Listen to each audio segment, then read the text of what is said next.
Moving on, ఢిల్లీలోని ఇందిరాగాంధీ అంతర్జాతీయ విమానాశ్రయంలో పెను ప్రమాదం త్రుటిలో తప్పింది. రన్వేపై హైదరాబాద్ కు బయలుదేరేందుకు సిద్ధంగా ఉన్న ఆకాష్ ఎయిర్ విమానాన్ని టాక్సింగ్ చేస్తున్న స్పైస్ జెట్ విమానం బలంగా ఢీకొట్టింది. విమానాల రెక్కలు ఒకదానికొకటి పేస్ అయి తీవ్రంగా దెబ్బతిన్నాయి. ఈ భయంకర ఘటనకు సంబంధించిన పూర్తి వివరాలు ఇప్పుడు చూద్దాం. దేశ రాజధాని ఢిల్లీ విమానాశ్రయం ఒక్కసారిగా ఉలిక్కిపడింది. ఆకాష్ ఎయిర్లైన్స్ కు చెందిన QP1406 విమానం ఢిల్లీ నుంచి హైదరాబాద్ కు బయలుదేరడానికి సిద్ధంగా ఉంది. ప్రయాణికులు, సిబ్బంది అంతా విమానంలోనే ఉన్నారు.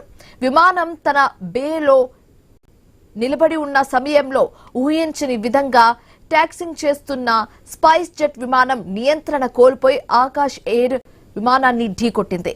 అయితే ఢీకొన్న వేగాన్ని స్పైస్ జెట్ విమానం కుడివైపు రెక్క విరిగిపోయి ఆకాష్ ఎయిర్ విమానం రెక్కల్లోకి అత్యంత బలంగా దూసుకు వెళ్లిపోయింది. ఆ దృశ్యాలు మనం ఐను స్క్రీన్ మీద క్లియర్ గా చూస్తున్నాం.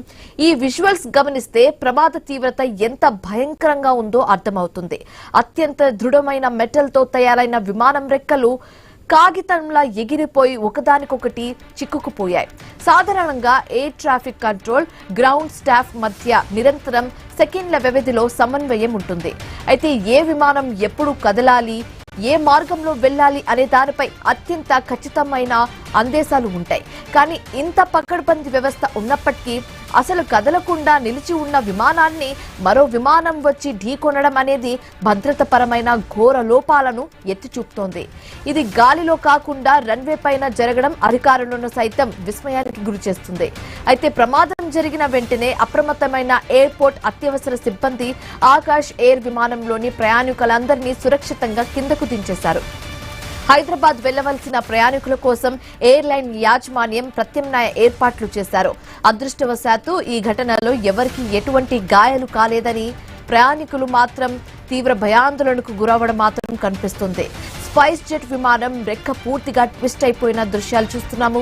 ఆకాష్ ఎయిర్ విమానం లోపలికి చిచ్చుకుపోవడం చూస్తుంటే ఇంకొంచెం వేగంతో ఉంటే విమానం బాడీకి రంధ్రం పడి పెద్ద ఎత్తున ప్రాణ నష్టం జరిగేదని విశ్లేషకులు అభిప్రాయపడుతున్నారు.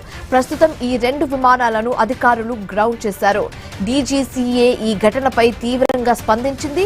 ATC నుంచి వచ్చిన ఆదేశాల్లో ఏమైనా తప్పులు ఉన్నాయా, లేక స్పైస్ జెట్ పైలట్ నిర్లక్ష్యం వల్ల ఈ ప్రమాదం జరిగిందా అనే కోణంలో ఉన్నత స్థాయి విచారణకు ఆదేశించింది. ప్రపంచంలోనే అత్యంత రద్దీగా ఉండే విమానాశ్రయాలలో ఒకటైన ఢిల్లీ ఎయిర్పోర్ట్ లో ఇలాంటి గ్రౌండ్ కొలిషన్స్ జరగడం విమానయాన భద్రతపై నీలి మేఘాలు కమ్ముకునేలా చేస్తుంది. భద్రతా ప్రోటోకాల్స్ ను పాటించడంలో ఎక్కడ లూప్ హోల్స్ ఉన్నాయో తేల్చాల్సిన అధికారులు స్పష్టం చేశారు. పెను ప్రమాదం తప్పడంతో అందరూ ఊపిరి పీల్చుకున్నారు. కానీ ఈ ఘటన బాధ్యులపై కఠిన చర్యలు తీసుకోవాలనే డిమాండ్ కూడా గట్టిగా వినిపిస్తోంది.